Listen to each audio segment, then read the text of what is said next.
भाई भाई का नारा लगाकर हमारी पीठ में विश्वासघात का खंजर उतार देने वाला चीन आज भी रिजांगला की लड़ाई याद करके थर्रा उठता है।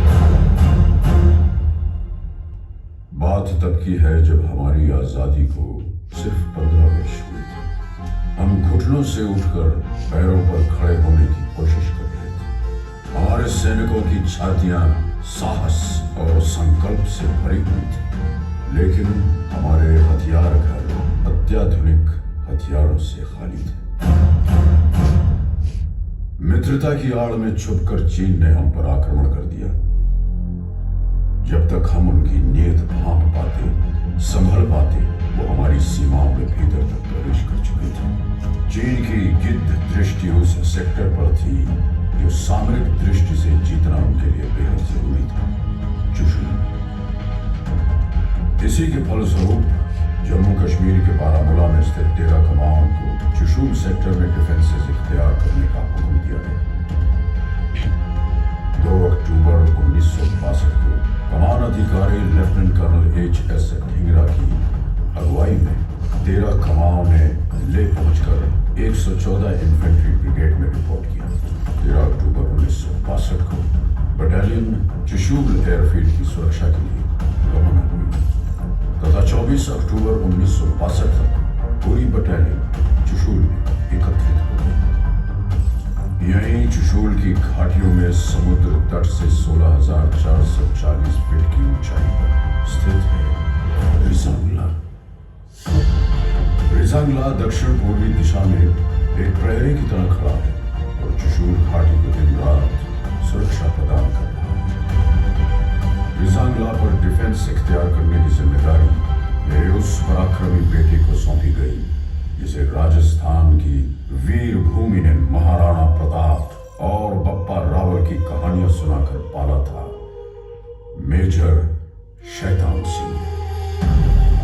दुश्मन किसी भी वक्त रिजांगला पर आक्रमण कर सकता था। उल्टी गिनती शुरू हो चुकी थी। एक एक पल हार और जीत का अंतर सिमटता जा रहा था। मेजर शैतान सिंह ने पलक झपकने की प्रतीक्षा भी नहीं की, रिजांगला पर अपनी कंपनी द्वारा डिफेंस इख्तियार कर दिया। इन बर्फीली घाटियों पर तापमान 0 से 40 डिग्री नीचे तक फिसल जाता है और विज्ञान कहता है कि इंसान का शरीर इतनी ठंड बर्दाश्त करने के लिए नहीं बनता। एक बार तापमान में शरीर के अंदर प्रवेश कर गया तो हृदय गति रुकने का डर है। लेकिन अगर कोई ये कहे कि उसे मौत से डर नहीं लगता तो या तो वो झूठ बोल रहा है या फिर वो भारत का सिपाही है। मेजर और उनके लड़ाकों को तापमान की नहीं, हिंदुस्तान की फिक्र थी। 18 नवंबर 1962 प्रातः 4 बजे नायक हुकुमचंद की नेतृत्व में नंबर 8 प्लेटून के एक पेट्रोल ने भारी संख्या में दुश्मन को अपनी प्लेटून की तरफ बढ़ते देखा। उन्होंने तुरंत प्री लाइट फायर और लाइट मशीन गन की बर्स्ट से सबको अलर्ट किया, जिसके फलस्वरूप पूरी कंपनी स्टैंड में आ गई।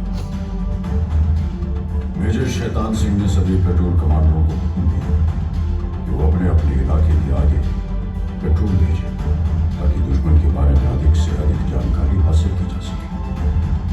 जिसके बाद तमाम पेट्रोल्स ने भारी संख्या में चीनी सैनिकों के मौजूद होने की पुष्टि की। सवेरे 5 बजे दुश्मन ने हमारी नंबर 7 और नंबर 8 पेट्रोल पर सामने से हमला बोल दिया। दुश्मन का आक्रमण बहुत भारी था, लेकिन हमारी वीरता को हल्का समझने की गलती चीनी कर चुके थे। हमने अपनी लाइट मशीन गन और मोटर्स का मुंह खोल दिया और देखते ही देखते लाशों की ढेर लगा दिए। ज्यादातर चीनी मारे गए और जो बच गए वो जान बचाकर पीछे भागे। सामने से आक्रमण विफल होने के पश्चात दुश्मन ने दूर से गोलीबारी शुरू कर दी। जमादार हरिराम के नेतृत्व में हमने इस गोलीबारी का डट के मुकाबला किया, लेकिन वो गिनती में बहुत ज्यादा थे और हम बहुत कम। चीन की सेना ने इस इलाके पर कब्जा कर लिया और हमारे वीर सिपाही संगीनों पर सर रख के हमेशा के लिए सो गए। तभी उत्तरी छोर से नंबर 7 प्लेटून पर भी दुश्मन ने हमला बोल दिया। जवादार सुरजा ने 3 इंच मोटर सेक्शन को आगे बढ़ते दुश्मन को निशाना बनाने का हुक्म दिया। मोटर सेक्शन ने कारगर फायर डालते हुए दुश्मन को भारी नुकसान पहुंचाया। दुश्मन ने अतिरिक्त जवानों और मीडियम मशीन गन के साथ फिर से हमला किया।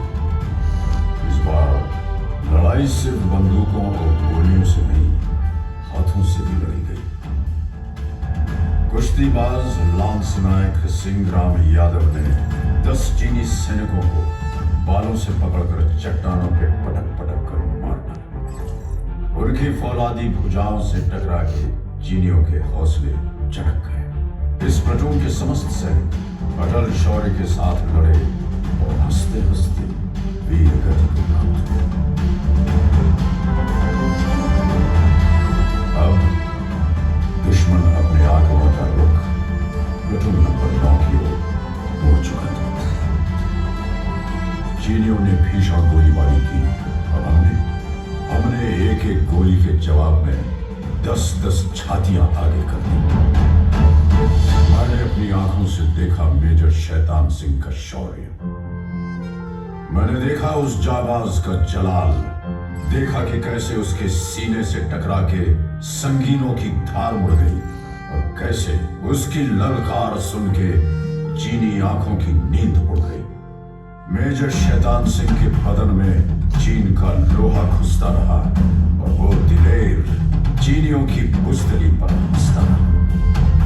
बदन खून से लथपथ था, लेकिन आवाज में बिजलियां अब तक कड़क रही थी।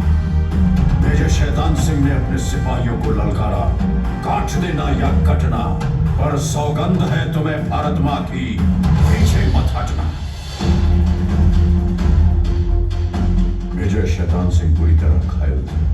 उन्हें फौरन सुरक्षित ठिकाने की तरफ बढ़ने का आदेश दिया गया, लेकिन उन्होंने इनकार कर दिया। उन्होंने नायक रामचंद्र यादव और उनके साथ एक और जवान को बटालियन हेडक्वार्टर भेज दिया ताकि वो दुश्मन के आक्रमण की खबर पहुंचा सके। मेजर शैतान सिंह आखिरी गोली और आखिरी सांस तक लड़े, फिर भारत मां की चरणों में अपने प्राणों की आहुति दी।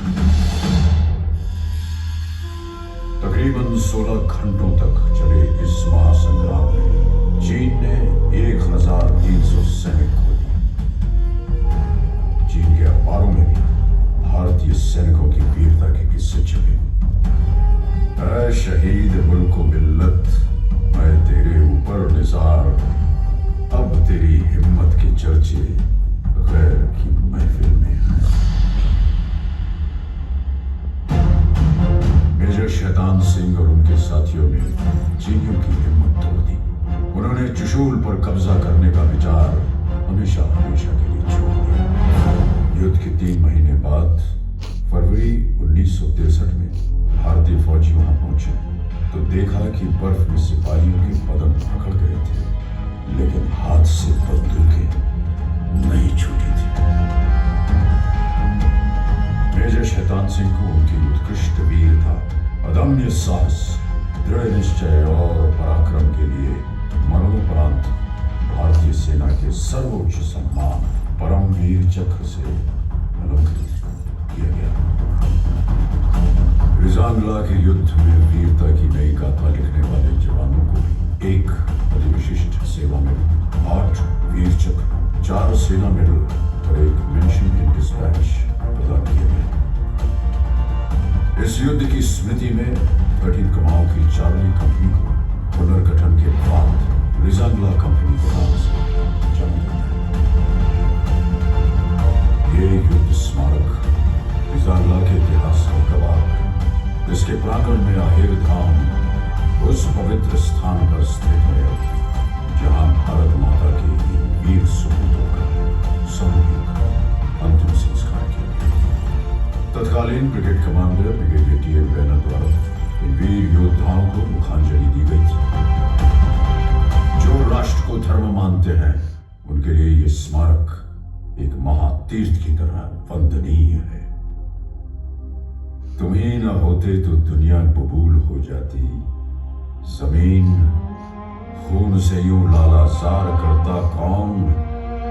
हजारों लोग हैं यूं तो जमाने में, लेकिन हमारे वास्ते यूं मुस्कुरा के मरदा कौन? विजांगला मेमोरियल का आरोप पत्र एक घोषणा है कि हम भारत के लिए जिएंगे, भारत के लिए मरेंगे। ईश्वर हमारे शत्रुओं पर दया करे।